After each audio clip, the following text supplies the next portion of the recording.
This is the Good Neighbor Podcast, the place where local businesses and neighbors come together. Here's your host, Cabo Jim Schaller.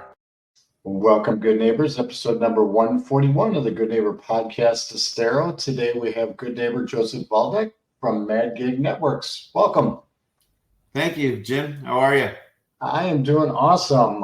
Excited to learn a little bit more about what you do and share it with our community. So why wait any longer? Why don't we just jump right in? All right. Well, what I'd like to say in May 5th will be my 20th year in business. And what a ride it's been, ups and downs. And, you got to hang in there, goods and bads. But definitely enjoy, what I like doing. So MADGIG Networks is a group of engineers specialized in the wireless and wired space with a focus on the wireless side for commercial Wi-Fi for industries such as hospitality, pharmaceutical, education, resort and marina, warehousing, multi-tenant, small to large enterprise. We can consult, engineer, and install the entire network from the fiber, structured cabling to the radio signal coverage all the way to the end user. Nice. So let's back up your story a little bit. How did you get involved in this industry? Well, I used to be a technician for Acura, and then I became a top technician for Acura. I'm top 20 in the nation at one time, and then all of a sudden the industry started to change, and I went into parts, and I didn't like that. And because I had such a technical mind, I just wanted to go ahead and do something that was technical, but a little less laborious. I needed something that I could maybe sit in the air conditioning a little bit more, and, program, or, I was programming with car computers, so I might as well do it in the air conditioning. And, so I morphed over to this and got my first laptop, started toying with it, got addicted, and then went into the business. I was working for a while, and then I totally jumped out. Right. Technology is a wonderful thing, right? We're not going to be able to do without it. We're not doing without it now. Exactly, right? Exactly. Yeah. So are there any maybe myths or maybe misconceptions surrounding what you do that we can maybe clear up for our listeners? Yeah, I think it's really important, especially for what I do. A lot of people think that Wi-Fi is an easily deployed technology, and that's due to the rampant marketing to consumers from the likes of Comcast, Best Buy, and other big retailers. Consumer Wi-Fi is not commercial Wi-Fi, and it's not the flavor that's in the hotels, airports, warehouses, marinas, and enterprise businesses. It is a lot more engineering and capacity planning and stuff for that, but that's the first experience that people have. And Yep. This is when they go into business trying to figure out, well, why does this cost at this level? Well, it's most of the time, if they're not in the IT or they're not a big enterprise, they've never seen these price points, so they've never had to work with people that, are, I would call it talented. You got to be Yep. really hard to get into it. And then it's a long time learning. I mean, just like anything of an engineering, you got to spend time and practice. Yep. And like you mentioned, anything for business is going to cost more because it's more, I'm going to say, robust, right? Yeah, it's much more robust. I guess I have this little analogy that I use that I think is really helpful for people. And based on what I just said, if you go to, Best Buy and you get a router, and that's what they're called, Wi-Fi, it's going to cover the house. It's going to go to China, which it won't, just a little exaggeration there. That's their first experience with it. 5 TVs are a thing, in their home, or sometimes they complain now because things are getting bigger.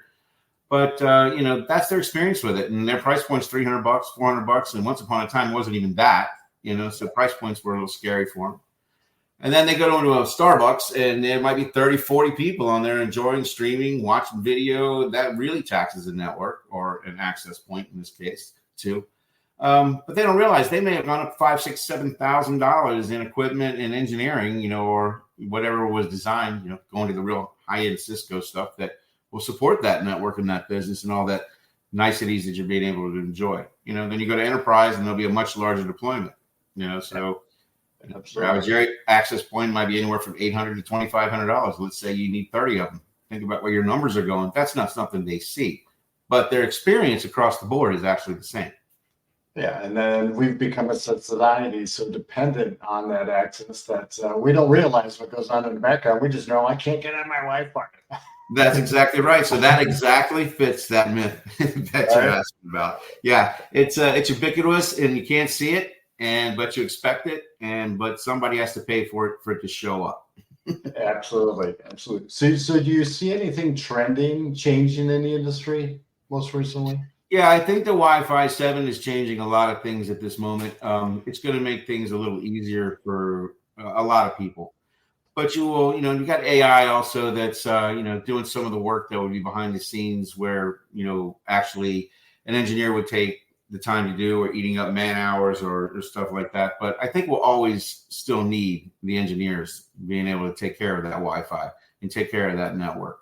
Wi-Fi 7 is going to be a good thing, but we don't really have any products yet that are catching up to it. All of the consumer retailers are pumping that stuff out, and some of the big enterprises also, but not as much at that scale because, I think it's just too new and you need more reliability, something that's been in the market and proven for a while. So as we started changing the names from 802.11 this and 802.11 that, we started going to Wi-Fi 5, Wi-Fi 6, 6E, 7.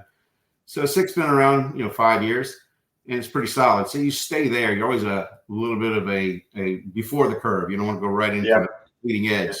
Yep. Absolutely. So, are you from Southwest Florida originally? No, actually from Maryland. I've been in Florida. I moved to, Coral Springs when I was 14. I'm now 56. So spent most of my life on the East Coast of Florida. Moved to Southwest Florida 4 years ago with my wife. We built a home in Estero. Nice. And we love it. It's a big change. It's a nice change.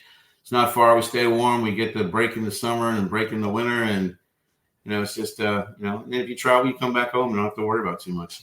Absolutely. It's nice to visit other places knowing we can come back here. Yes. Yeah. Got to start my traveling out of country next year. We still can.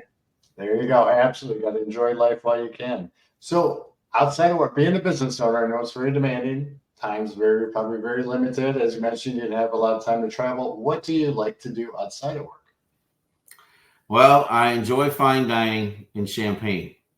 I used to like bourbons and the drinks and the harder stuff, but then somehow I just gravitated to good champagne.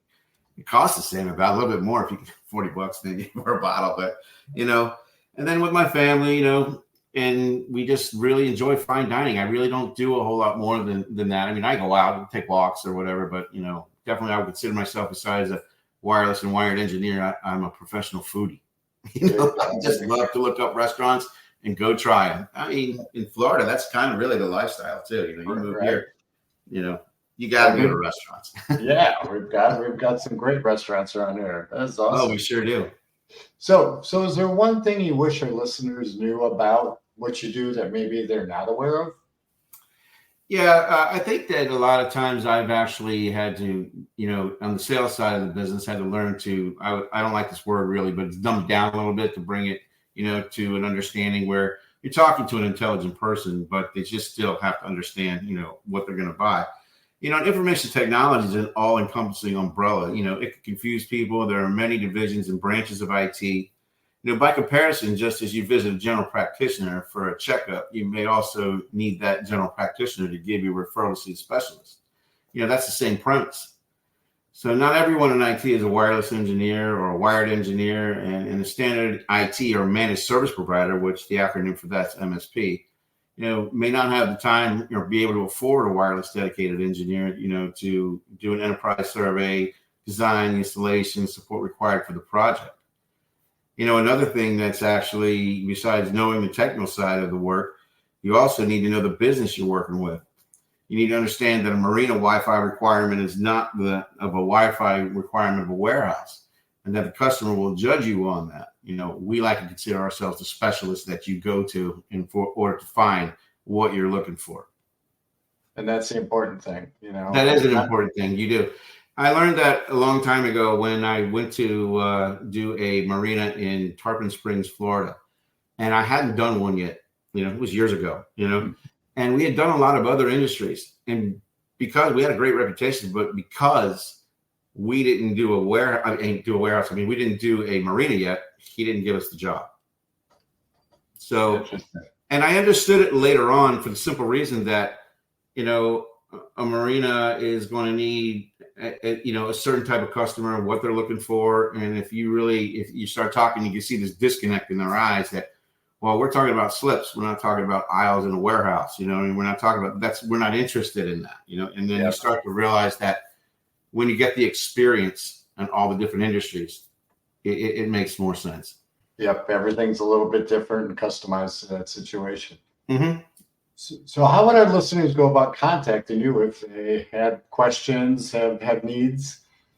Well, we have a really comprehensive website, and you can learn a lot about Wi-Fi on there. And it doesn't have to be really technical. It's something you can learn and see the difference between consumer at www.madgig.com. We also have a phone number if you want to give us a call, an 800 number, 855-806-6711. Perfect. Any last words for our listeners? No, we're just, we're looking forward to being able to service you and help you out. And we also offer a Wi-Fi coverage guarantee. We stand behind our work 100%. And that guarantee also states that if we make a mistake in our engineering, we will take care of that cost for you. If it's an extra access point, cabling, or whatever we did, we'll take care of it. Perfect. Joseph, it's been a pleasure getting to know you. Thank you for being such a good neighbor, and I hope to see you on the community soon. Thanks, Cabo. Thank you for listening to the Good Neighbor Podcast Estero. To nominate your favorite local businesses to be featured on the show, go to gnpestero.com. That's gnpestero.com or call 239-296-2621.